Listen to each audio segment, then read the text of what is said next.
Welcome back, everyone. This is now part 7. So let's get started with part 7.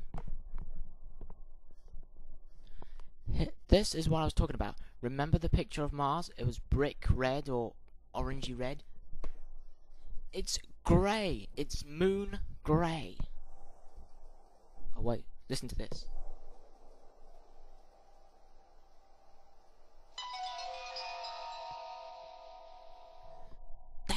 That right there just sends chills down my spine whenever I feel it. Just that. It's like someone's attacking a harp and it's trying to cry out for help.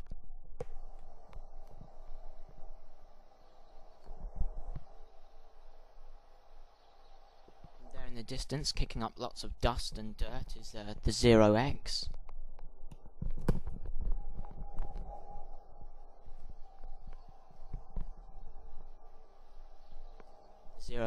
MEV, MEV, stands for Martian Excursion Vehicle. I mean, why is it grey? I mean, there's not even clouds, it's just bare sky. I think they took a wrong turn and ended up on the moon. I really do. Well, Dr. Grant, what do you think? My first thought is to get as many samples back to Earth as possible so that we can look into the whole question of the possibility of life existing on this planet. Sure, but what's your initial reaction? I think the atmosphere would be breathable, but too thin to sustain life as we know it. And it looks as if the early Martian photographs are going to prove right, inasmuch as there's no water up here. And you can tell all this from your instruments, Doctor? 80% instruments, 20% intuition. I agree with all Dr. Grant has just said, but I've always been fascinated by that phrase, life as we know it. I have a feeling that we may encounter life as we don't know it. Life as we don't know it. Ooh, scary, creepy.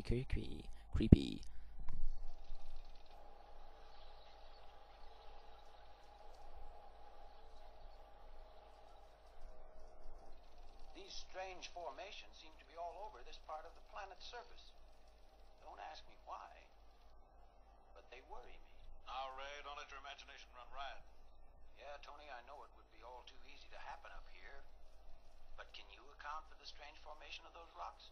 Well, obviously a considerable study will have to be made before we know the answer.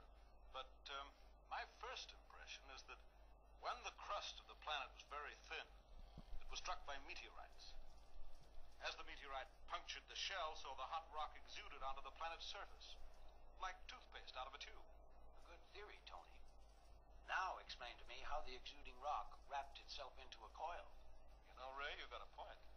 Clearly, gentlemen, this is one of the many things we have to investigate. We're falling behind schedule. Can we move on? Sure, Paul. Sorry about that. Yeah, that is a good question. How would molten rock suddenly wrap itself into a coil? Good question. Oh, I just hate that bit that goes.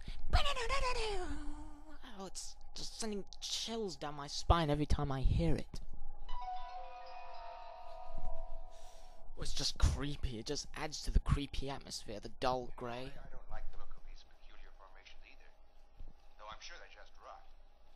I've been watching them very carefully. There's no sign of movement. I think we'd better take a sample back to Earth. That's a sensible guy who keeps his eyes open for any movement. Break one up for us, Paul. Then I'll go out and collect some pieces. Sure. Okay, Paul. Not too big a charge now. I want to get a sizable piece. Okay, Ray. And Paul, Yeah? as soon as you fire, I recommend you stand by at the ready. Stand by the ready. What for? I don't really know. I've just got a feeling, that's all. Oh yeah, use a massively big gun to blow these strange formations apart. That's not going to cause anything bad to happen, is it? Oops, I jinxed it. Right. I'll go and get my gear. Greg, get the airlock ready. Okay, sir. Oh dear. Oh, this bit coming up, I always get scared of this bit coming up. When I was little, I always used to turn away and shut my eyes in fear, because this bit used to scare me half to death. It's moving! It's moving!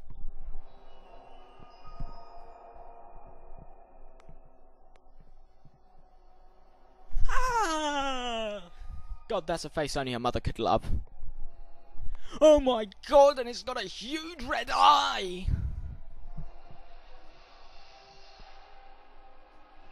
Rock cobras.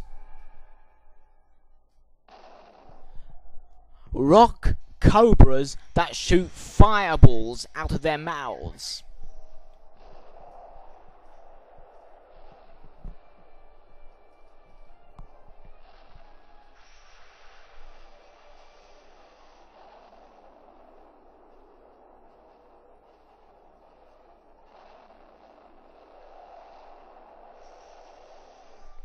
They are the scariest aliens, and yet at the same time the coolest alien creatures I have ever seen.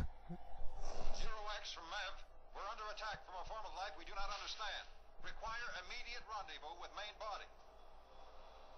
See, even from the sky it looks like the moon. I'm just coming around on third orbit.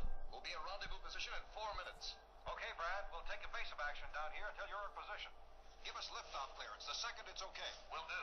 But, Paul, we must lift off immediately. We don't know what damage these things can do to us. Take it easy, Doctor. We can't lift off until the main ship's in the correct rendezvous position. Otherwise, we'll run out of gas and be stranded in space. Dun dum dum. Of course, that talk about being trapped between a rock snake and a hard place. There's a whole line of them ahead of us.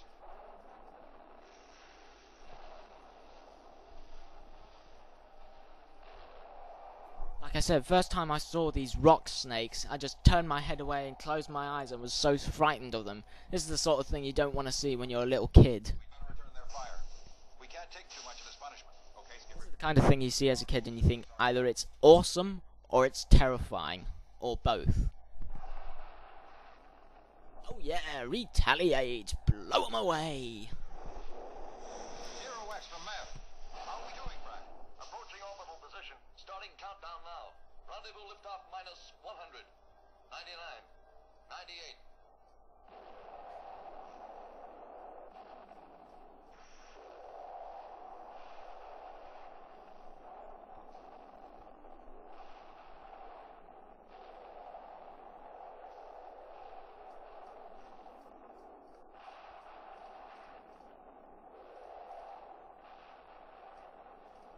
Another thing, rock snakes seem to have yellow blood. 34.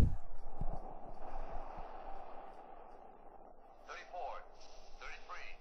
32. Brad, skip the countdown. We're lifting off. But Paul, you may not make it. You may not have enough fuel. With no choice. We're coming up. Okay, Greg, lift off.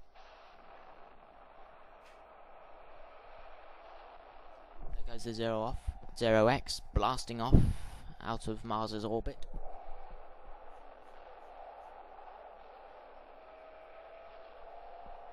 Even though they say it's Mars, it still looks like the moon to me. Even when you saw the main body back there floating over the top, it still looked like the moon. Atmosphere, Paul. Right. But I'd call that little encounter as life as we don't know it. You on my screen, you're approaching 0X orbital path. 5 seconds to retro firing. 4, 3, 2, 1. Retros.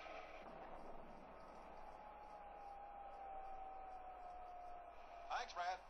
Guess we'll make it okay now. All systems here appear to be at green.